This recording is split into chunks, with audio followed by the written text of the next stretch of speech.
Welcome to the Week 2 Go-To session. This is the second of 4 sessions we're hosting this month.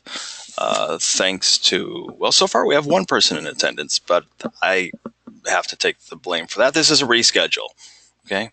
I had forgotten about the Labor Day holiday, so normally we have these on Mondays at 7 p.m. For the next 2 weeks, we will return to that schedule, Monday at 7 o'clock. But yes, this is a sort of makeup for that missed session on Monday. So thank you, Maurice, for attending. Before I begin with this week's lecture material, I do need to make some comments about Hurricane Irma. I've already sent out an announcement about this, so I'm just going to hit the major points, okay? As many of you know, Hurricane Irma is making its path, and it could hit Florida, probably the south of Florida, around Miami. But there's a chance that central Florida will be affected. We're inland, we're not on the coast, so we don't get hit directly by hurricanes, but we can be affected by things like power outages, high winds, etc. Excuse me. For those students who are directly affected, either because you're a campus student here in Orlando or because you're in another state or another area of Florida that could possibly be affected, yes, of course, we're going to be flexible, we instructors, with things like due dates, extensions, etc. The college is closing, the university is closing at 9 a.m. Friday, but that's the physical campus, okay? The university is not going on mini holiday because of the hurricane. So for those students who aren't directly affected, and I said this in the announcement, you might be semi-affected in the sense that if we suffer power outages, high winds, etc. here in Orlando, yeah, we instructors could be affected. I might not be able to get online. I might not be able to do work. I might not be able to visit the FSO platform and check for messages. I'm hoping that this doesn't happen. Usually these things aren't as serious as they seem, but there's always the chance, okay?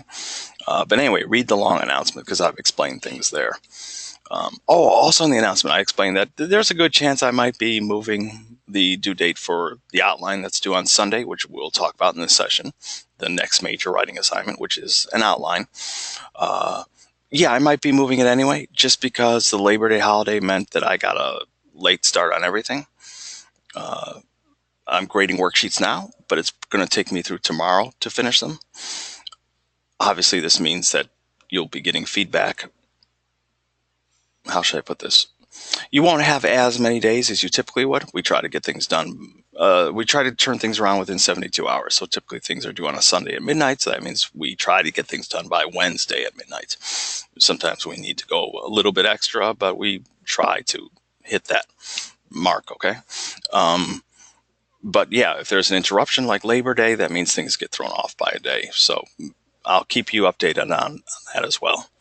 And Maurice says his timing was thrown off as well by the weekend. Yes, everybody's has. So I understand that. And I'm pretty flexible. I mean, when extensions are needed, I give them.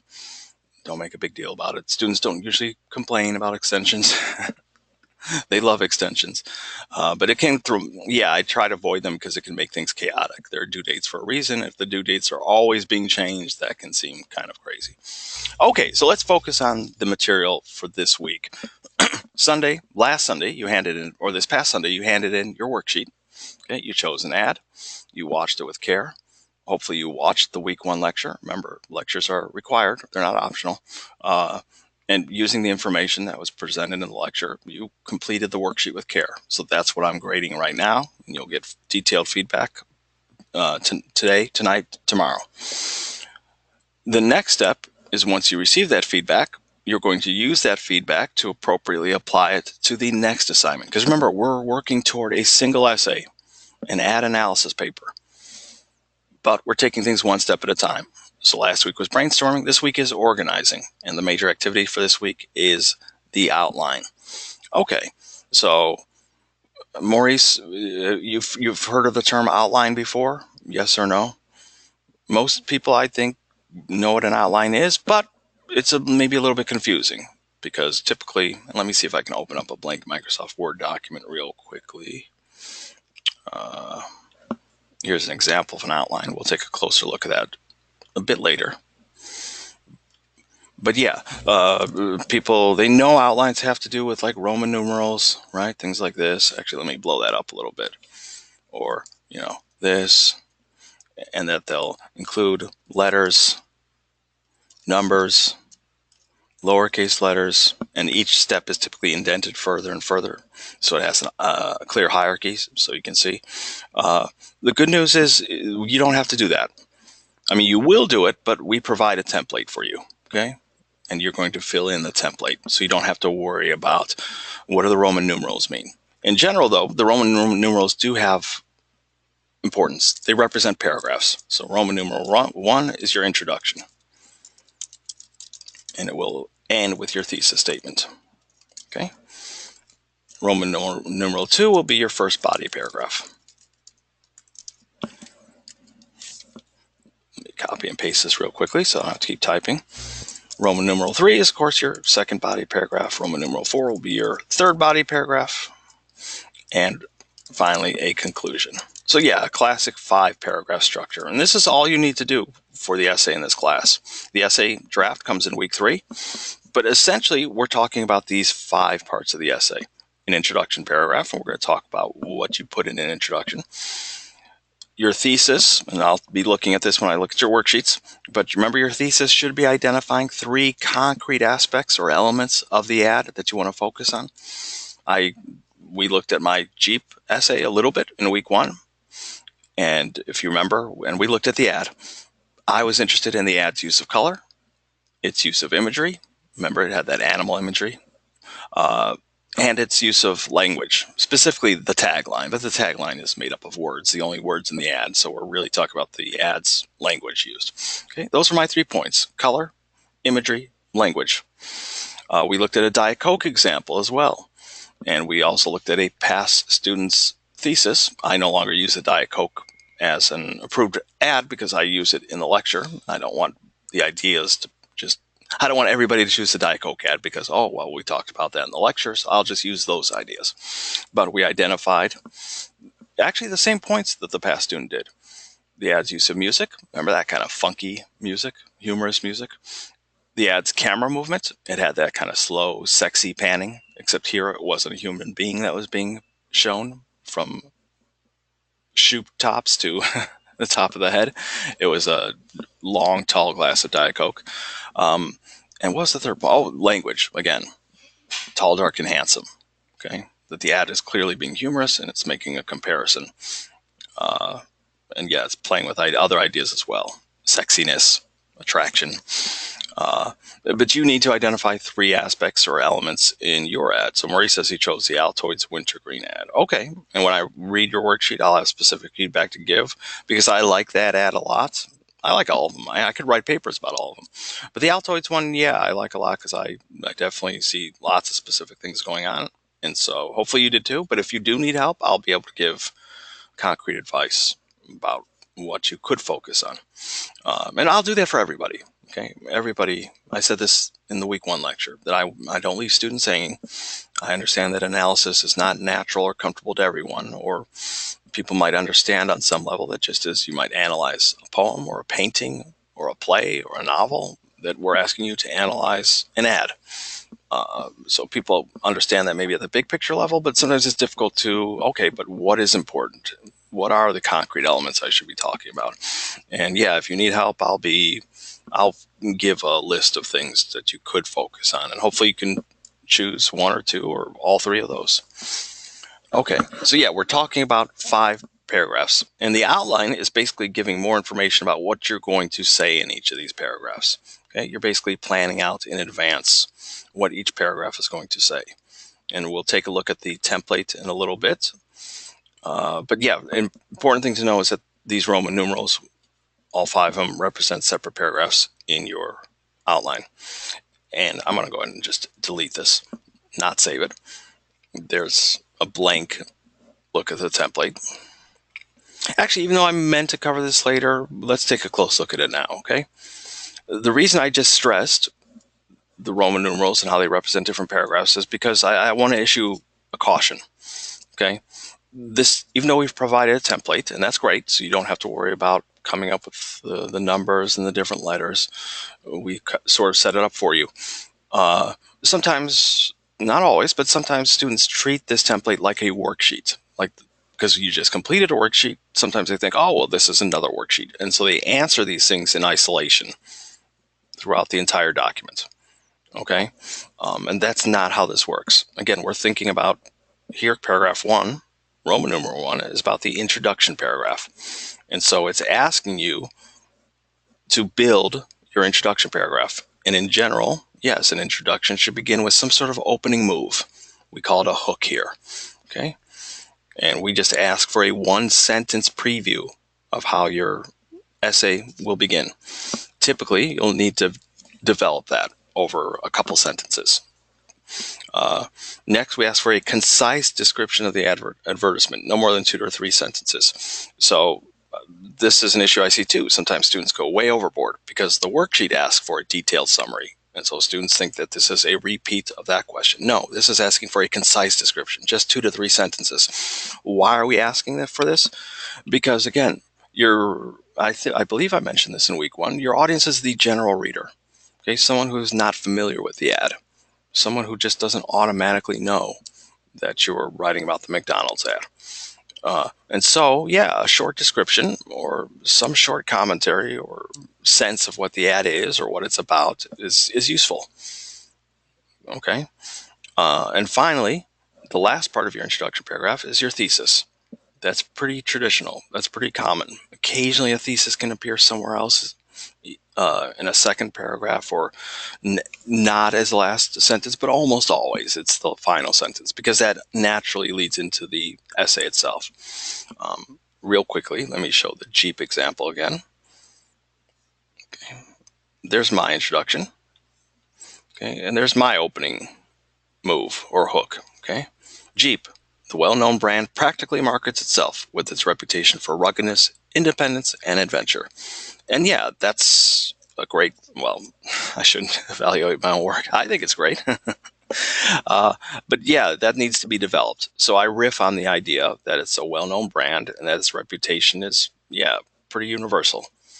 I found a nice quote about how it's the most copied brand of American vehicles. Okay, so that's kind of proof that it's a well-known brand. Then I talk about, and I cover this in week 1, so I won't read it out loud again, but yeah, what you typically think of when you think about Jeep. Okay, safaris and cruising through mountains, off-roading essentially. And then here is my short description. Okay, so that the general reader has a sense what it's about. This print poster contains a reversible image in the center, set against a beige mesh background, etc. The word Jeep, along with the ad's tagline, appears below and above the central image. Okay, so I'm bringing the general reader up to speed. By the way, here's a strong hint that I want to give people. Read your work. True, the essay draft is not until next week, but still, even with the outline, read your sentences from the point of view of someone who is not you. Okay? Don't read your paper as, well, in my case, David Sussman or Maurice Rice is here. Don't read from Maurice's perspective. No, read from the perspective of a perfect stranger. Okay? Because good writing, you should be able to pull a person off the street and they should be able to finish your writing from start to finish without stumbling, without feeling confused. And that includes anything. If I pick up a journal devoted to physics, okay, I don't know physics. I'm terrible at math. I wouldn't understand the mathematical equations or the science maybe, but I would be able to understand everything else. I would be able to see the logic of its construction. Good writing means that the writer holds the reader's hand somewhat. It doesn't mean you have to explain every tiny detail, but it does mean that you explain things. And I can't remember if I covered this in week 1 or not, so if I did, I apologize for doing it again, but listen, it bears repeating. So often I see sentences that remember the outline begins asking for a one-sentence preview of how you think your essay is going to begin, and sometimes I see sentences like this. In this ad, the man is on his first stressful day of work. And then I have to be, well, not the mean instructor, because I always put things politely, but I have to point out, a critique. I have to say, in what ad? What man? What are we talking about? Because again, the general reader doesn't automatically know you're writing about the McDonald's ad. Okay, does this make sense?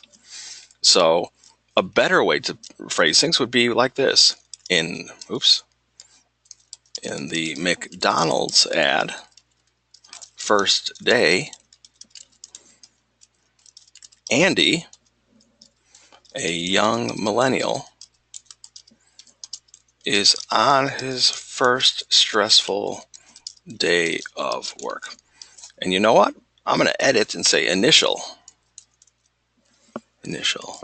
because we've already used the word first. It's in the title, so the repetition of first is a little bit awkward. Okay, and I might fix other wording issues. But can you see the difference? For example, Maurice, can you see the difference how this doesn't make sense to the general reader in this ad, the man? In this example, we're holding the reader's hand a little bit. We're not explaining everything. We're not saying in the McDonald's, a fast food company that sells billions of hamburgers. People know that, right? So it's not that you have to explain everything, but just explain things in a way that, yeah, you're keeping the general reader in mind. Because what often happens, and it happens to all of us, it happens to me, but I usually catch these things when I look over my work. I see a sentence, go, oh, this would not make sense to the general reader. I need to rephrase this. Okay, so it happens to everyone. But what happens is we believe that the ideas in our mind are automatically understandable to everyone else, and they're not. Okay, if it's not concretely on the page, yeah, something like this doesn't make sense. Now, people say, but the title of my paper is the McDonald's first day ad. Still, the title can't be used as a shortcut for you to avoid being concrete and specific in the text of the essay, or in this case, the outline itself. Okay, I know that that's not people's intention. They're obviously not trying to create shortcuts. They're not thinking that way at all. Actually, they're quite innocently trying to do the best job that they can. It's just, yeah, they need my reminder that read your work from the perspective of someone who's not you. If it can pass what I call the stranger test, can a perfect stranger pulled off the street follow your ideas? Then, yeah, it's probably fine. If it's not, you need to make sure that your words are understandable. Okay, so there's one thing I strongly suggest. But anyway, back to, okay, so here's, yeah, this introduction is following the outline. I have an opening line. True, in the essay version, I develop it a bit because the outline is just an outline. And by the way, the outline, yes, we're talking about individual sentences. Here, let me get rid of this.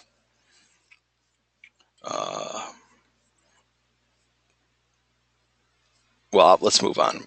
We talked about the introduction. Okay. So Roman numeral 2 is asking you to discuss your first body paragraph.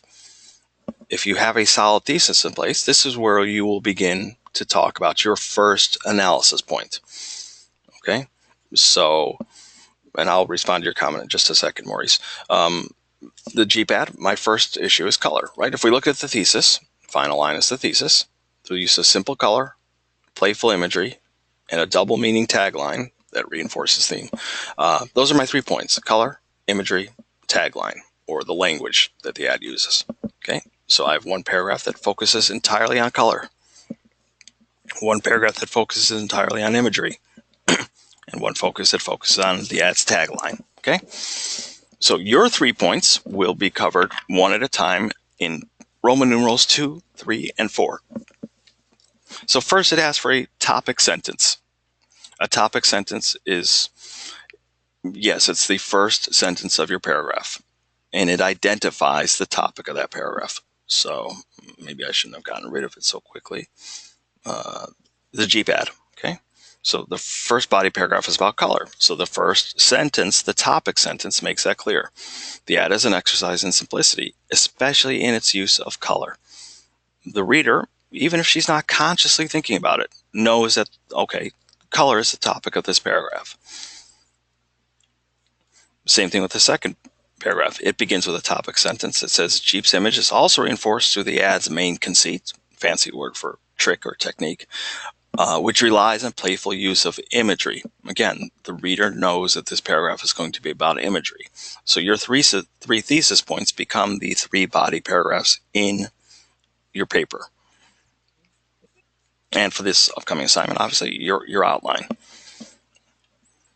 So, yeah, sometimes students skip this. they jump to answering A, or they put the topic sentence here under capital letter A. No, the topic sentence goes right here. And then you start listing the points you will make in that paragraph, or that you plan to make, or that you think you're going to make. Okay, we want you to start thinking through your ideas before you sit down to write the paper.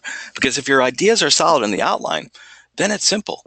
It really is just taking these ideas and developing them further. Okay, but notice it's a sentence describing a detail from the ad. So we're just looking for a sentence. 2 sentences might be okay as well, but not paragraphs. Because sometimes I see students, they start just talking away about the ads use of color, or the the Call of Duty ads use of music. And we're not asking for full paragraphs of ideas. This is not the draft itself. Plus, I want to be able to check your ideas on the basic level to see if they're okay. And I can't do that if I'm getting long paragraphs of text. So just a sentence, or 2 at the most. Okay. What is your first main point you're going to make? What is your second point about your first analysis point that you plan to make? Then it asks for research. So yes, you're going to have to do research and include research for this assignment. You need 3 sources.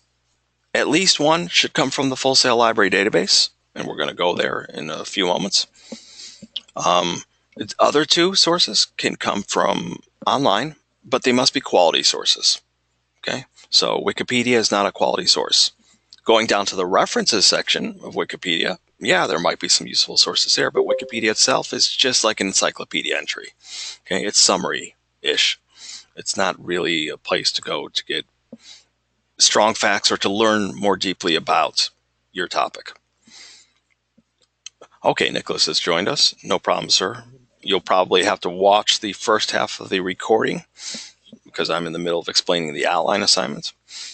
But yes, you'll need 3 sources. 1 should come from the library database. The 2 others can come from online, but they have to be quality sources. Okay, and oh man, I closed it by accident. Okay, let me open up my cheap essay again. So if we go to the references page, and you'll need to create a references page just like this for your outline. Again, if you can create the references page and the citations correctly in advance, then you also have that figured out for the essay. But you can see I have 6 sources. So I went overboard. 3 are required. I found 6. And it takes time. It's not something you're going to do in 5 minutes or an hour. It probably took me 4 hours to find all 6 of these sources. And 2 come from the library databases. These 2 guys here, I believe. No, this guy, Fenster. And, oh no, it is these 2, Fenster and Norville, okay? But the others came, for example, I found a useful site called Color Theory for Designers. Another one about color. Branding Magazine, Automotive News. So it's not that they have to be, it's great if you can find a prestigious source like Time Magazine or something, or the Washington Post, but no, if you have any doubts about whether you're finding quality sources, you can always reach out to me. You can send me a URL and I can give you honest feedback, okay? But most people can kind of tell the difference between something that's Wikipedia and something that's an actual article. Most people can tell the difference between something that feels shaky, like someone's personal blog or a discussion post. That's not research. And again, a quality article. Okay, so you need to find 3. By the way, 1 is provided for you if you wish to use it. Do you remember in week 1? Actually, it's in the worksheet activity itself. So when you went to do the worksheet activity, it contained a link. So let me go into that activity really quickly. I'm pretty sure it's there. Okay, remember this? Preparing to write, brainstorming, there are instructions, and then there's the worksheet itself. But up here, it says to get started, complete the week 1 SmartBook reading, attend the lecture, and watch the Pathos, Logos, and Ethos in Advertising video by Matt Rosno. I'm not sure how to pronounce his name. This video can be one of your 3 sources. Please do something interesting with the source. Do not just give a dictionary definition of pathos. Pathos is the appeal to emotion. One, a lot of people know that already. Two, yeah, that's a definition. That's not really something that needs to be cited or quoted, even if that exact language appears, because, yeah, you're going to find that exact definition, pathos is the appeal to emotion, in probably 1,000 different places. In other words, it's something you could state on your own. It's not something that you had to research to discover. But sure, if the video mentions something that connects to one of your discussion points, for instance, if I watch this video and decide, oh my gosh, this comment here, that's actually a really good point, and it connects to what I was going to say about the Jeep's use of imagery, then okay, I'll quote that part of the video and include a citation, of course. But yeah, you have one source that's provided for you, and that makes it easy. You just have to find two more. Maurice says, I don't know what to research. Yeah, when I look at your worksheet on the Altoids wintergreen, you say earlier, Altoids wintergreen meats are curiously strong according to this ad by such and such. Is this okay? I'm not sure what you're asking. Is what okay? Is that an okay way to begin the paper? Is that an okay thesis point? It's not a thesis point. Or is that how you want to begin your description after I'd explain that you have to be careful to explain things to the reader? If that's the case, then yes, I think. If you fill in the details, right, according to this ad buy. Okay. Because anyway, Nicholas, we were talking about how, and I don't think this could be an issue for you based on our discussions back and forth, but I was cautioning students to always write with the general reader in mind, like a perfect stranger. And that I see too often papers that begin, in this ad, the man is on his first day at work, with the assumption that the general reader automatically knows what ad is being discussed, McDonald's, who the man is, and that we have to fill in those details. And so I, in real time, made up some sentences like, in the McDonald's ad, first day, Andy, a young millennial, is on his first day of work. Then the general reader knows exactly what's going on. Okay, let's move forward, because I'm more than happy to bring Nicholas up to speed, but people watching this will probably think, you said that already. Okay, let's move forward. So research, you need 3 sources, okay, because it's required on the outline. So if your first point, and for example, Maurice, I'll give you a hint, color is a powerful aspect of the Altoids ad. Why the light off-green background? Why the use of red color in the, I think it's maybe the brand name? But even beyond that, why is the child shown in black and white? Okay.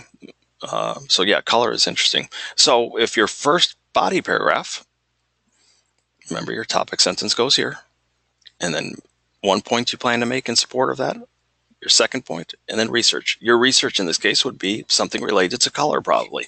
If you're discussing the Call of Duty ad's use of music, you would probably want to do research into the specific song that's used in that ad. And so on, okay? Yeah, in general, your research is probably going to be directly about whatever your topic is. Finally, we ask for a sentence or a couple sentences explaining how this research, basically how this research is relevant. I actually think that this is something that should be removed from the template because it causes confusion. So I hope lots of people watch the lecture. I hope people listen very carefully to what I'm saying now. This is why it's confusing. We think of an outline as whatever you put in the outline is going to become your essay, right? Just developed. But this is really more for you and for me so that you understand how the research supports your claim. Yes, you don't end a paragraph with a quotation or your research. That's a bit awkward. You should follow it up with commentary, but you're not literally going to say, this research that I found, it supports my claim because, no, that's not going to appear in your essay, okay? So, yeah, I do think this worksheet could be improved in that sense because it does confuse lots of students, but this is more for you to understand why the research is relevant. And then you repeat the process. You move on to your next topic. So with the Jeep ad, it's imagery. So you begin with your topic sentence, which goes here, right? The Jeep ads, blah, blah, blah. Or how did I put it? Well, actually, let's just look at the paper itself. Oh, so many things open. Okay, so here's the next paragraph. Jeep's image is also reinforced through the ad's main conceit, which relies on the playful use of imagery. Remember, I said that this makes it clear to the reader that this paragraph is going to be about imagery. So that's my topic sentence. Can I copy and paste from a PDF? Let's try it. Okay, so that would go here.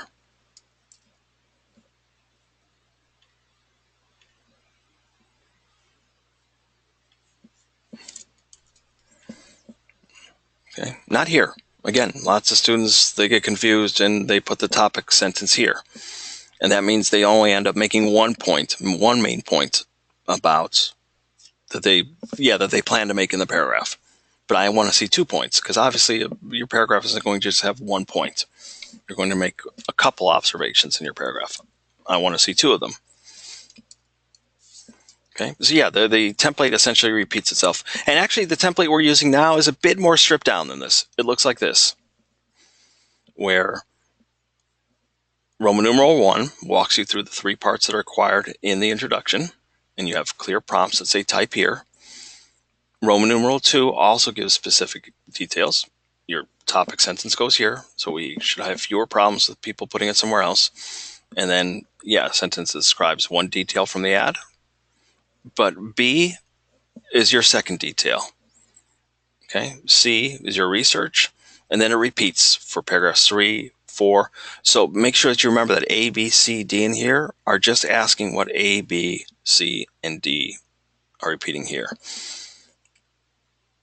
And yeah, another flaw with this worksheet, I shouldn't critique because people in the department work very hard on this, is that this language needs to be repeated here, because students might not understand that, yeah, 1 detail, a second detail. But the main thing to remember is this is not a worksheet. We're planning your essay 1 paragraph at a time, and that's what these Roman numerals represent, okay? I'm sorry, I'm reading some comments in the chat. And then finally, the conclusion. This is where you'll rephrase your thesis statements. So in the Jeep ad, that's what I do here. The Jeep see whatever you want to see ad is deceptively simple. And its minimalist aesthetic packs a powerful wallop. And then here's my restatement of the thesis. The ad's basic elements, color, imagery, wording, produce maximum results. So it's not a direct copy and paste of my original thesis. It's a rewording of it. Why? Because we're reminding the reader, okay, of where we've been. And then you just have to find a natural way to bring the essay to a close. I can't remember if I said this in week 1, but your paper should be, I know we're not at the paper yet, that's next week. But your essay is going to be between 700 and 1,400 words. My essay, I think, is around 800-ish words, 830 or something like that. And it's just over, actually just shy of 3 full pages. So yeah, we're talking about 2.5 pages ultimately. That will probably get you just to 700 words. And you have this essay. I sent it out as an example, although I think I forgot to send it out to a second class, so I need to remember to send it to them as well. But you definitely have it next week. Oh, and by the way, the completed outline, I have an example of that too, and you have this as part of your materials. I just need to find where it is. Here it is, outline example, Jeep. So you have this example to follow, okay? A completed outline where I filled out every bit of it. There's my 1-sentence preview of how I think I'm going to kick off the essay, though it needed it's going to be developed further, of course. Here's my short description. You don't go overboard. The general reader doesn't need a huge paragraph explaining every minute detail of the ad, just the gist. My thesis, and yeah, here I build body paragraphs 1 at a time. My topic sentence, identifying that the first topic is color, and then everything in this paragraph relates to color. Here's point number 1 I plan to make. Point number 2, there's my research with an APA citation. There's my explanation of why this research is relevant, and then I repeat the plot processes for paragraphs 3 and 4. Okay, so yeah, use the example. Don't imitate any language or borrow things like that, but absolutely open it up, study it, and say, okay, this is what Mr. Sussman did. I'm going to do the same thing. You can learn a lot through imitation, especially when it comes to writing. I didn't learn to write from studying grammar books or reading essays on how to write essays. No, I looked at how people wrote and soaked it up. Okay, you can do the same. Okay, let's get back to the presentation because I pretty much ditched it entirely. Thank you, Maurice, to talk about the assignment. But we do need to come back to certain specifics. Okay, how do we use the Full Sail Library to conduct research? What is this thing called APA format? Because yes, you'll have to include research and include citations within the outline, and at the very end of the outline, have a references page. So I want to talk about all these things. So I might race through some of these slides, but it's mostly because we've already talked about it as I've been discussing the outline. A reminder, we showed this in week 1. We're building this essay one step at a time. So your worksheet focused on brainstorming. This week, we're focusing on planning your essay. That's what an outline is, by the way. It's a blueprint.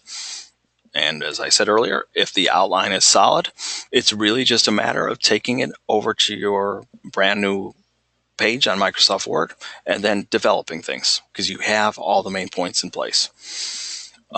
We've already talked about audience. Your intended audience is a general reader, someone who is not automatically familiar with the ad. So keep that in mind. Read your work from the perspective of a complete stranger. Okay, that's a good test. The stranger test, I call it. What is an essay? I think we know. Never completely understood the point of this department created slide, but okay, if you don't know, it's a short piece of nonfiction writing on a particular subject. Actually, the word essay can refer to lots of different things. There could be a video essay, right, in video form. But for the purposes of this class, of course, it's a piece of writing, okay, a short piece of nonfiction writing. For this class, it's an ad analysis essay on your chosen ad. We've also already talked about this. So if I'm flying through these slides and I need to slow down, scream at me to slow down. The only reason I'm flying through it is because we've talked about these things.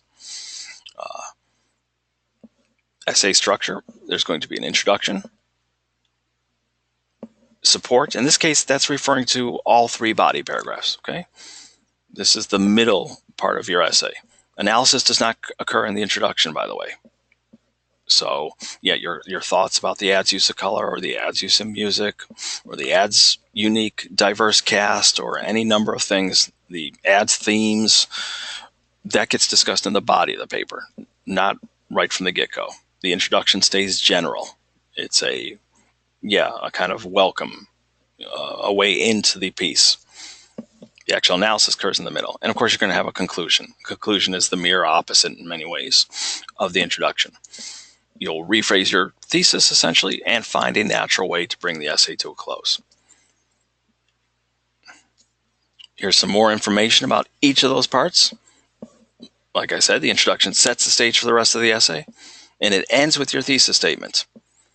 Okay? But in general, yeah, you find a way to kick things off, even if it's just, I don't know, a general factoid or a general, if you're writing about the Call of Duty ad, a sentence that explains that Call of Duty is one of the best-selling games in the past decade or something like that.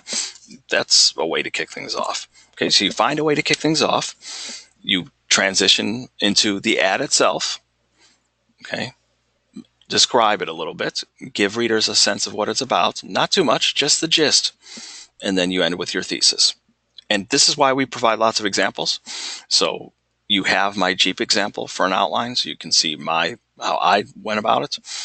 In week 3, you have full access not just to my full essay, but a past student essay on the Diet Coke ad that we looked in week 1. So yeah, please make use of these models. By the way, I had the most incredible revision last month. A student who wrote a draft that, yeah, it was okay, but it had lots of concerns. But I gave her very specific feedback, told her to study the examples, which I think she did. And wow, was her revision a knockout, like night and day. So yeah, please use the models. Imitate them. Don't borrow wording, of course. Don't imitate the exact wording, but absolutely imitate the big ideas behind them in terms of here's how you organize things. Here's how you structure things. Here's what a topic sentence looks like. Okay? Or if you're unsure how to write an introduction or kick things off, look at the 2 other examples. By the way, that's how I learned to write. If I literally was confused on how to write an introduction, I would grab a book of essays and read the first paragraph of 5, 8, 10 essays, just the first paragraph, to get a sense of what introductions look like and feel like. Okay, so the body, yeah, this is where you're going to develop your main ideas, include your research. Basically, we've covered this in the earlier portion while I was walking you through the outline one by one. I think maybe actually it's shown in a future slide, so I'll hold off. I was going to talk about how to end each of your body paragraphs. And then, yeah, your conclusion paragraph, okay? Remind your readers of your thesis, which is your main ideas. And it says set readers down gently, but I think that's obvious. But yeah, I like to say that, yeah, ending the paper on the right note, closing things down naturally, which again, sometimes can confuse students. How do you do that? You're saying end the paper naturally or find the right note, but how do I do that? Again, you have examples, okay?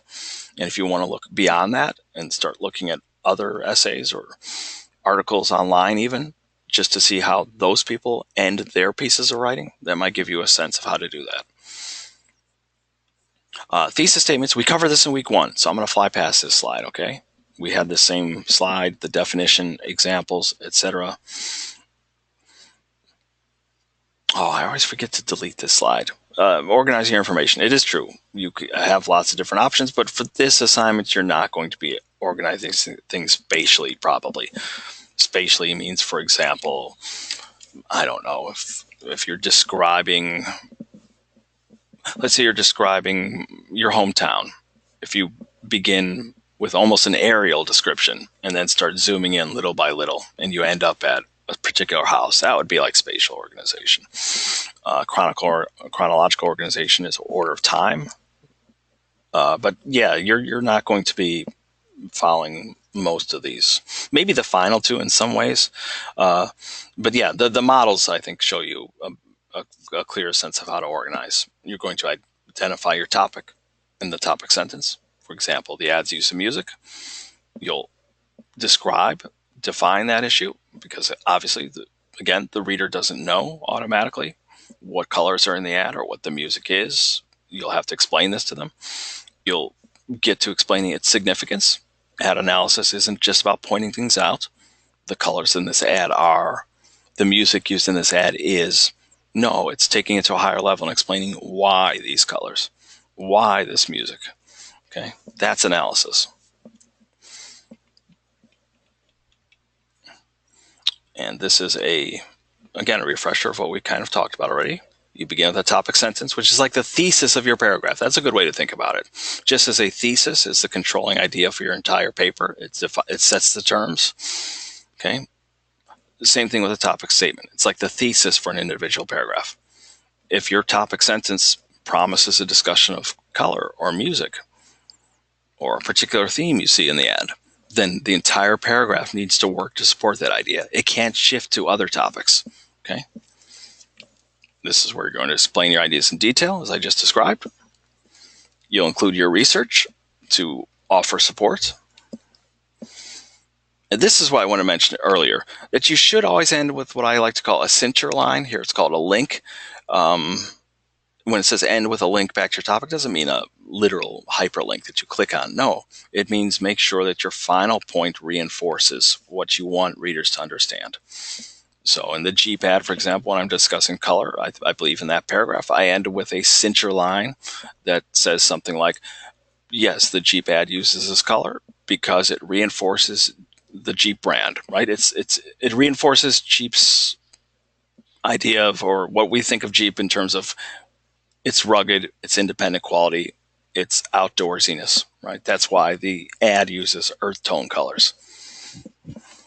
Okay. But yeah, if you don't make that cincher, that kind of final conclusion, it can seem that the paragraph is left hanging. Nicholas says, restating your thesis, question mark. I'm not sure what the question is, but I mentioned restating your thesis in the conclusion paragraph. Conclusion paragraph, it's common that and I think you were here when I showed the conclusion in the Jeep essay, where I said, here's my restatement of the thesis. I'm not using the exact same words as the thesis that appeared in the introduction. You're echoing, reminding readers of, where you've been. Okay. Now let's talk about research. Okay. Again, you need 3 sources. One has been given to you if you want to use it. It's that video that was in the instructions for the worksheet activity, that video on pathos, logos, and ethos. If you use that as one of your sources, you just have to find 2 more. I mentioned that one should come from the Full Sail library database. You don't have to quote directly, but quotations are certainly a common move. But when you do use quotations, and this is why we have the image of the sandwich here, yeah, think in terms of sandwiching the quotation. The quotation should fit comfortably, naturally, within your paragraph, and it should have, well, information before it, leading into it, and wording or commentary after, okay? So yeah, we don't just end a paragraph with a quotation or a piece of research. We set it up, we deliver it, we comment after. Actually, let me real quickly, again, show the cheap example. Okay. Actually, let me show the essay version.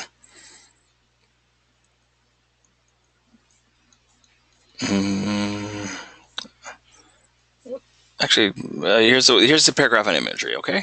So I'm describing the imagery, blah, blah, blah. Eventually, I get to this point in the paragraph. Actually, let me start earlier. I'm explaining that when one rotates the ad and looks at it, quote, upside down, the image changes, and suddenly the giraffe head is gone, a standing penguin having taken its place.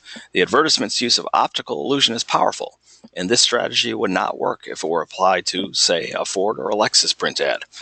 The ad encourages viewer interaction for, and then I deliver my quotation. For is just another way of saying because. The ad encourages viewer interaction, for when rotated, each of the vintage drawn animals becomes another species, leaving the viewer to choose which one he or she prefers, playing on their perceptions. And here I even use the final word as a transition. Perception is important, since the ad also wants to create a positive perception of the Jeep product. So, yeah, this is what we're aiming for. The quotation fits comfortably within the paragraph as a whole. It doesn't just appear out of nowhere. It doesn't seem off topic.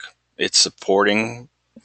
Basically, you should be able to read the paragraph from start to finish, and again, not stumble. That the quotation, or you don't have to quote directly, by the way.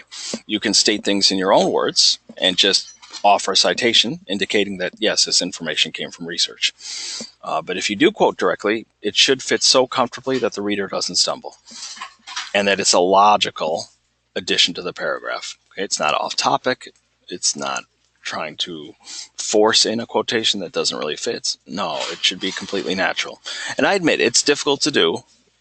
That's why I said research takes time. It takes time to find the right sources, and then it takes time to find the right information, the right sentence, the right whatever to include in your paragraph.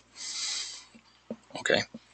And actually, let's go to, I do try to keep these things at an hour, but we might go 5 or 10 minutes past. Let's go to Full Sail Connect. Okay, because this is where the library database is.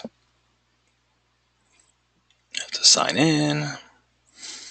So when you're on the front page of Connect, the quickest way to get to the library is just to choose it from the left side of the page. You scroll down, click on Library. Then you scroll down and click on Research Databases. You have a lot of databases to choose from. Ebscohost is a popular choice. So is LexisNexis. Most people probably stay within one of these two.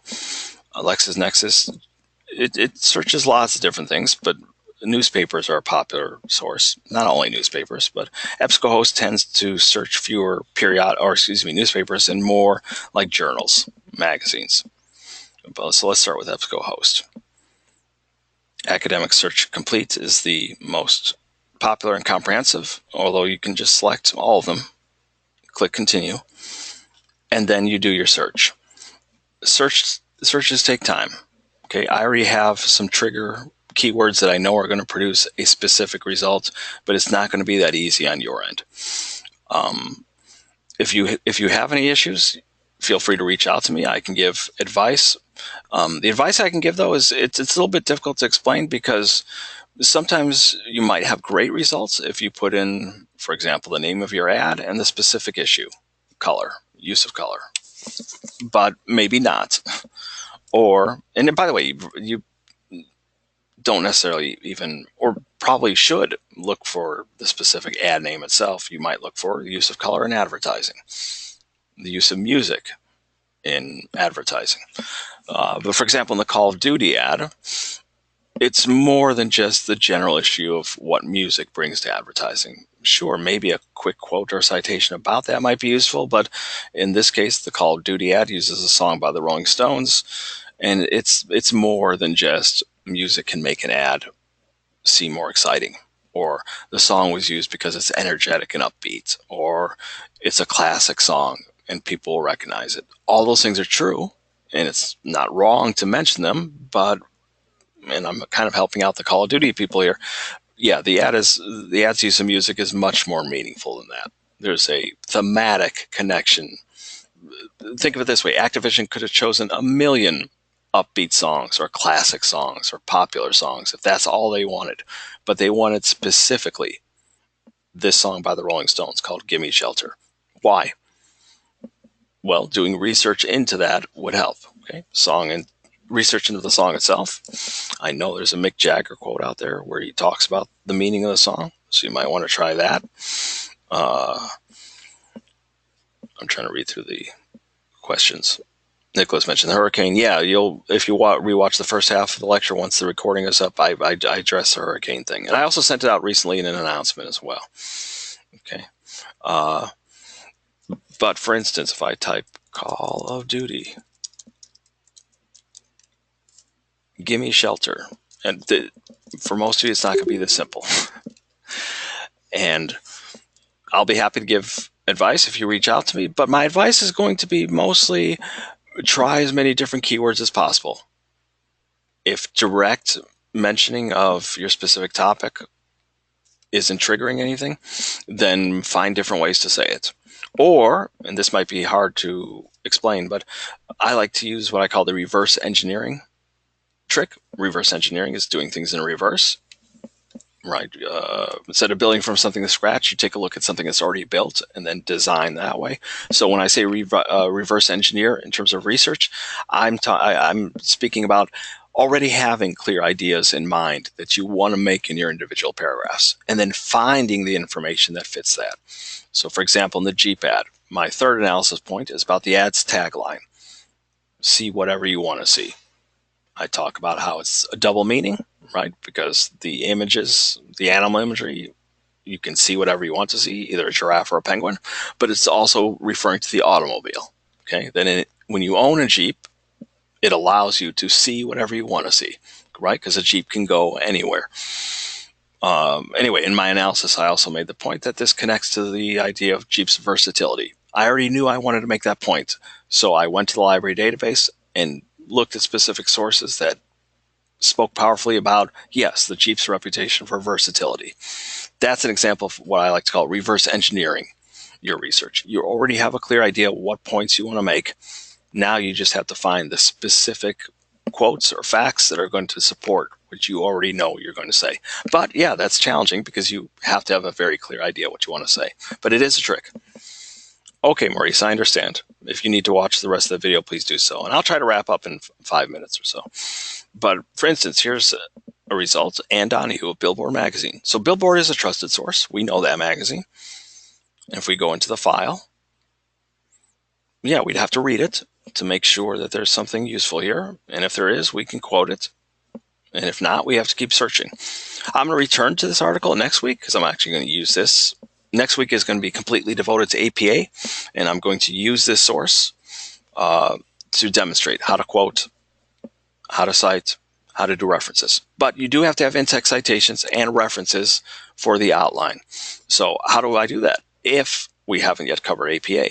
First of all, in the outline activity, you do have a document on in-text citations.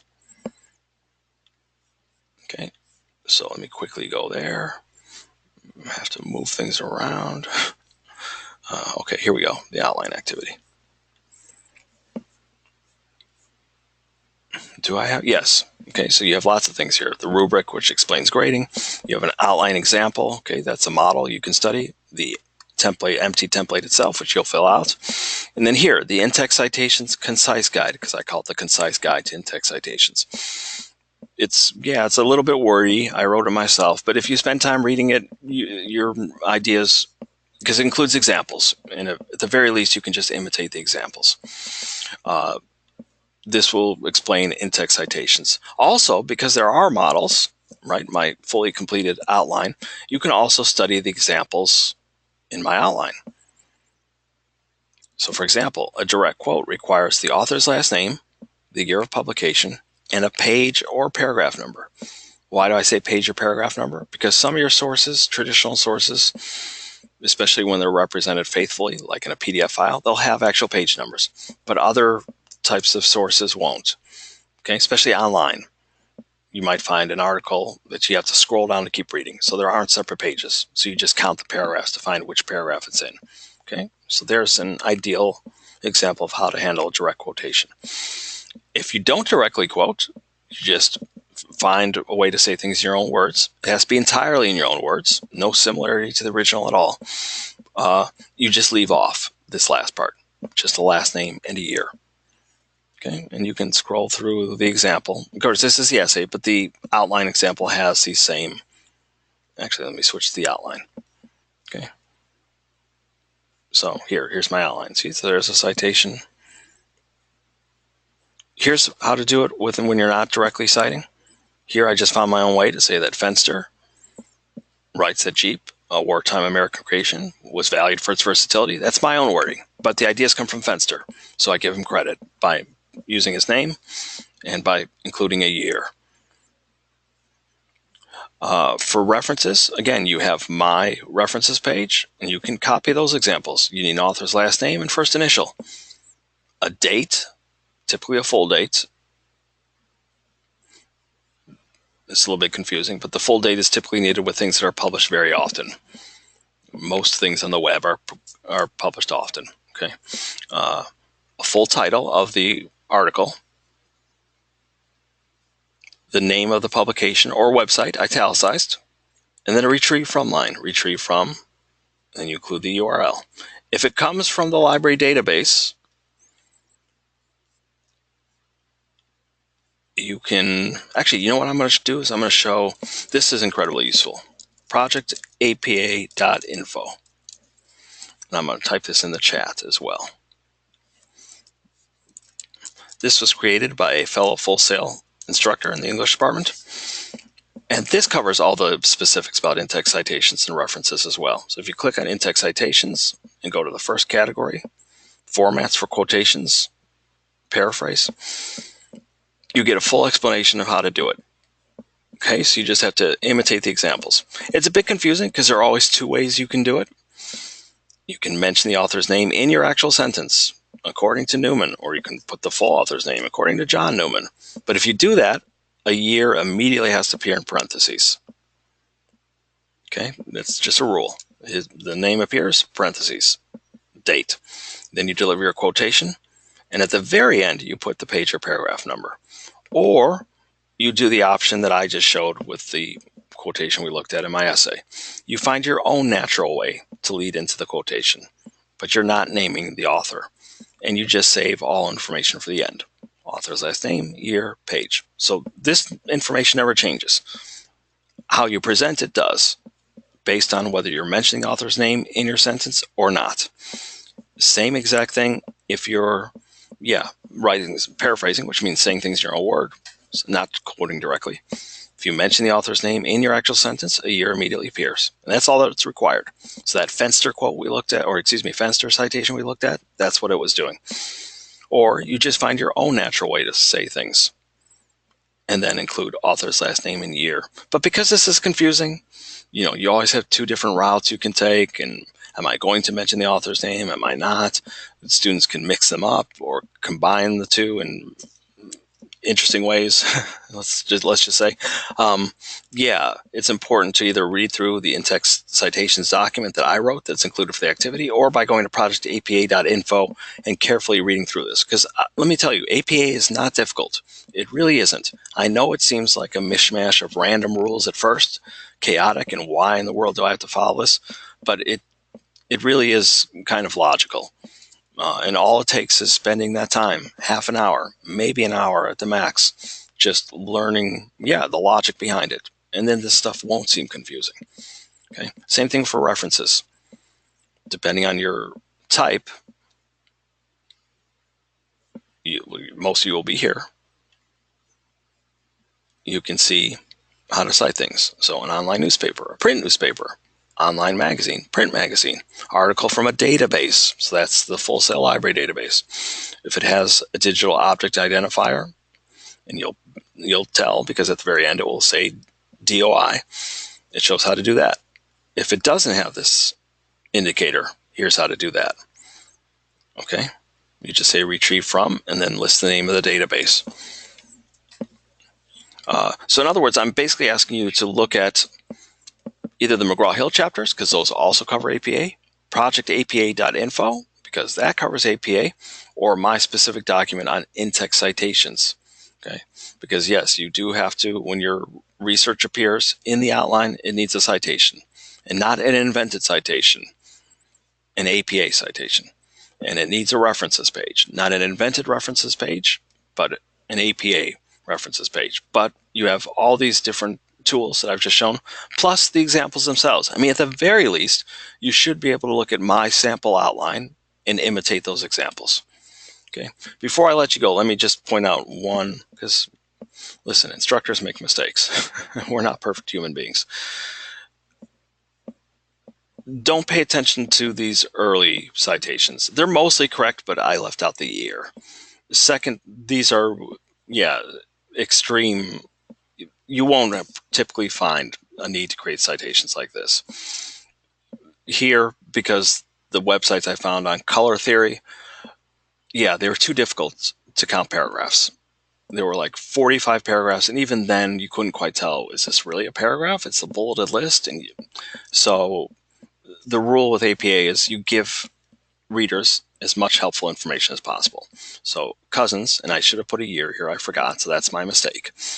And then I added this thing, neutral section, beige and tan section. That's identifying the specific section in the reading. Then I provided which paragraph within that section it's included in. Normally, you're not going to include anything like this, okay? So pay attention to the later APA citations, or the ones that are in projectapa.info. Don't imitate the exception to the rule that's missing a date on top of it. Okay? So any questions, comments? I know I went a little bit long. I apologize for that, but I always have so much to cover and so much to say. By the way, I do treat APA a little bit lightly. Don't see that as an invitation to blow off APA. But yes, when it comes to the outline, I want to see, is APA mostly being followed? Are the students heading mostly in the right direction with APA? Do I sense that, yes, they were trying their hardest to follow APA, but maybe they got some of the specific details wrong? I'm not going to penalize heavily for that. Okay, because yes, it's next week that the entire session is going to be devoted to walkthroughs of APA. I'm going to show you how to create the cover page, how to create a header, how to properly paragraph, how to properly space, everything. And then we'll spend more time creating citations and references in real time. Okay, but because you don't have all that information yet, I'm not going to penalize super heavily if some of the details aren't quite correct. Okay, now if you're comfortable with what we've discussed, yes, you're free to go enjoy your day. So Nicholas, thank you so much for attending. And next week we get back to the regular time, people, unless a storm prevents it. Monday at 7 p.m. Thank you for attending the makeup session, the reschedule. And I'm going to stop the recording now.